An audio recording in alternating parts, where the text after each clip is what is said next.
How would you like to experience the thrill of never being held accountable for your actions? You could crush people like ants without consequence, or tear off their heads or limbs as you please. Believe me, such a life is but one small step away. What point is he trying to make? Freedom? But the freedom to kill? Do evil and get away with it? Why would you offer me that? The creation of a world is the ultimate scientific experiment. I have taken my research to the highest level, where I shall be not just a god, but also a servant to many sacred spirits. I shall heed the truth and perform holy deeds. A god's laboratory is the perfect playground, but it needs the right occupant to explore its full potential. Mortals are found everywhere one looks. Not so with Descenders. I'd prefer my first guest to be a distinguished individual such as yourself. And I know you could make the most of the opportunities it offers. So the condition for entering the new world is to take innocent lives. The same dilemma that VIIl once faced. Could I really bring myself to kill others for my own benefit? VIIl did. And look where it got him. Have you made up your mind? I can't do it. Your playground is no place for me. You're putting your hopes in the wrong person. But we both know I'm not quite the hero you say I am either. I have my own reasons for the journey I'm on, and they aren't all selfless. You've grown a lot since we last met, but there are still things you are unwilling to compromise on. This will only hinder you. Why don't I lower my requirements a little as a gesture of goodwill? I'll give you a little time to learn to be a less noble soul.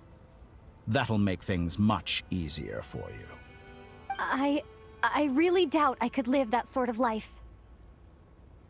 And yet you already sound less defiant than a moment ago. The benefits appeal to you because you can read the signs of the times. Why don't we return to my research facility? Your last visit was so rushed. There is much that I have yet to show you.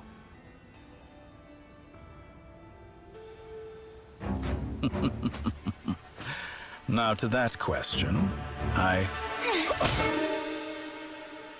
Heroes don't attack from behind. Guess I'm no hero. This is most disappointing.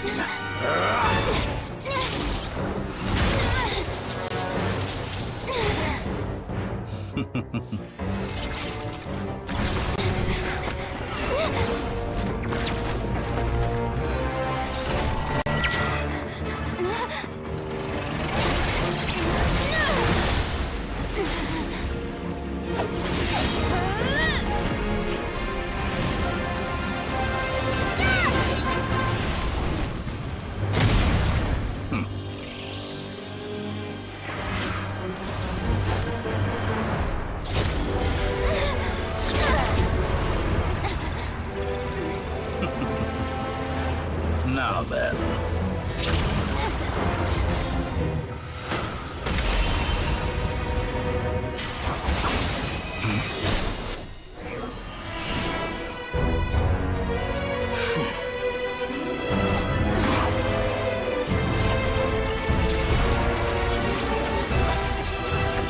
A new face. Interesting.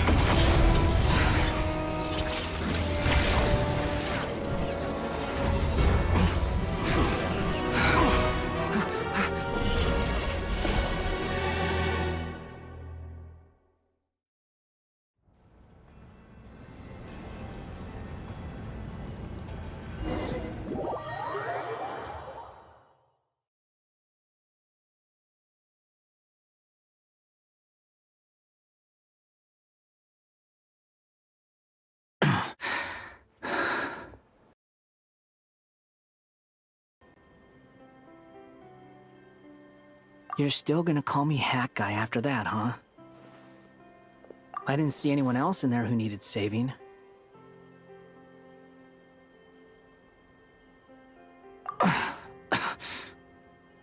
It's nothing. I'll be fine.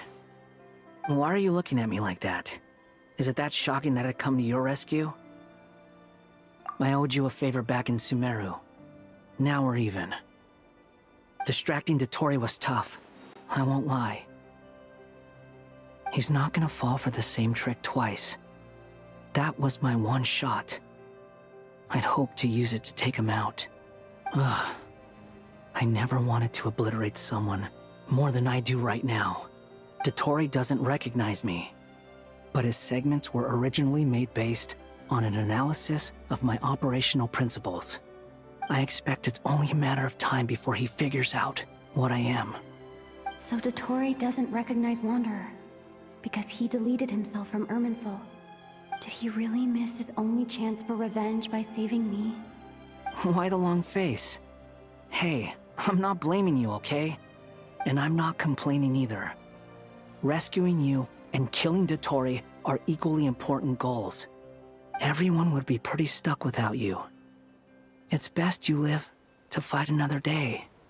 How are you holding up? Are you all right?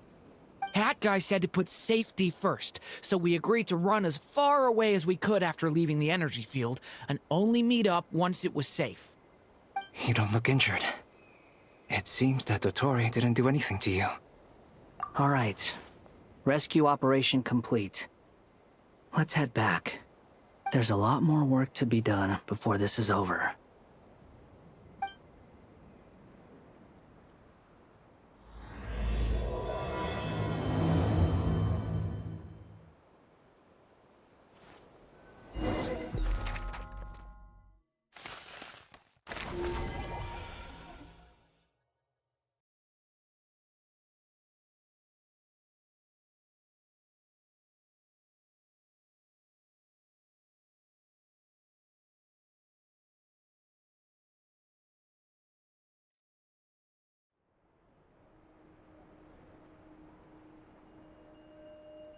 Understood. I will bear the Tsaritsa's decree in mind. I don't see what's so awesome about it, though. Does he really think everyone else is as immature as him? I'm not stooping to Tartaglia's level. I thought you might say that. How's your progress? Quite promising, actually. That alchemist Albedo gave me a few ideas. Remember how I asked you to look up some files for me? That stuff on the Natsitzenkreuz Institute. René de Petrichor and Jakob Ingold.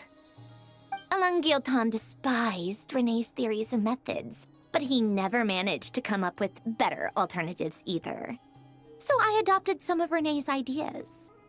I thought Alain was like a father to you.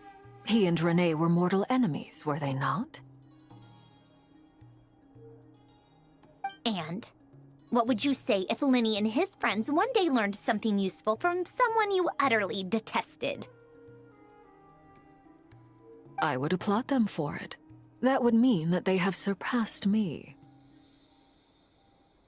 For all we know, Alain Guilton might have thought the same thing. Not that it matters, though. He's dead, and I'm alive. So it's my call to make. Once you die, it doesn't matter how great you were in life. Only the living get to decide what happens next. Hey, come on out. They're back. Huh?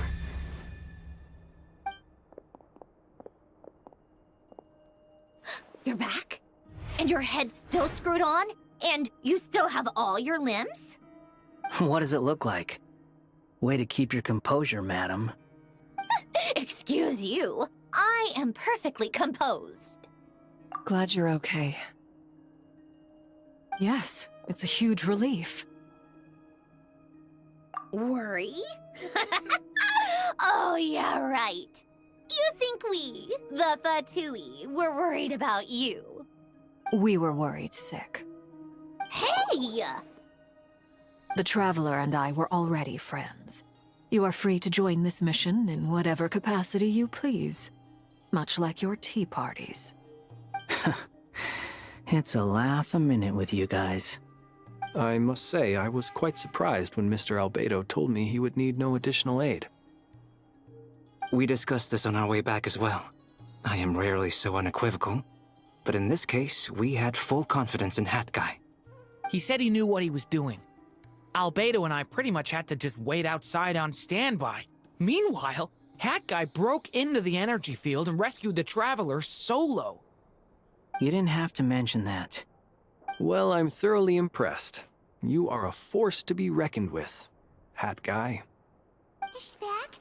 Is she really back? Traveler! It's really you! Oh, thank goodness! Paimon missed you so much! You can finally breathe easy, Paimon.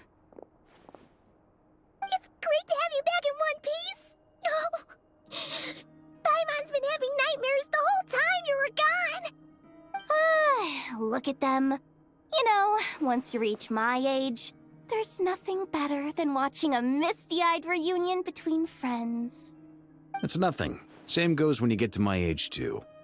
I bet Ino and Anefa would be tearing up as well if they were here.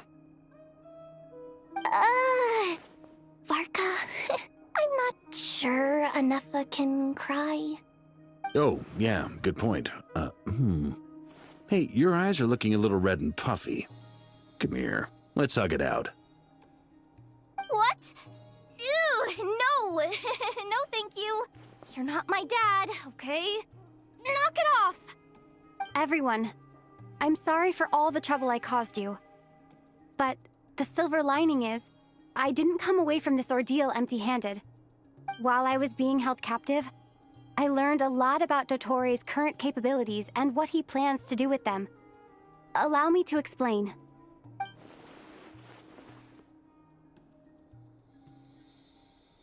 The three moon goddesses were even more powerful than we imagined. No wonder Dottore believes himself to be equal to the gods. Maybe even superior.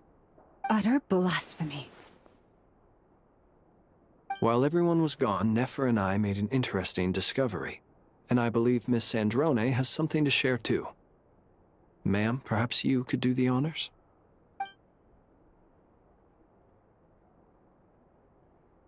Called it. Getting rid of a pesky troublemaker like her is like trying to clean up after a crumbly cake. It always comes back to haunt you. Our next step is to find a way to bring her back. A place where time flows backwards, with no destination in sight. Surely it must have been created for a specific purpose. But I fear the answers are buried deep into Vat's history, held by great powers beyond our reach. It sounds like she's on a specific path through time, just traveling in the opposite direction to us. The question is, where does that path lead? Or will it keep going to infinity? We considered that question as well. Strictly speaking, time is not infinite. Indeed not. Every road has an end. Nicole! You sure loved quietly sneaking in mid-conversation. I do, in fact. It's something I've always done at our mages' tea parties. Quiet, mysterious, and persuasive. You wonder what lies at the end of her road. Well, just as the world has a beginning and an end, so too does time. And so, the end of the road is the moment that Teyvat was born. But where Miss Columbina will end up along this road, that depends on where this particular river of reverse time began. What about the original moons and the moon goddesses? Do they have a beginning too? All things do. In the beginning, no moons adorned the sky. It was the Dragon King Nibelung who raised the three moons into the heavens, and thus were the moon goddesses born. They were shadows of the planet, born to wield Nibelung's authority and oversee the world on his behalf. They were extensions of his will, manifestations of his majesty. But then one day, they disappeared just as suddenly as they had once been brought into being. Nobody knew where they had gone.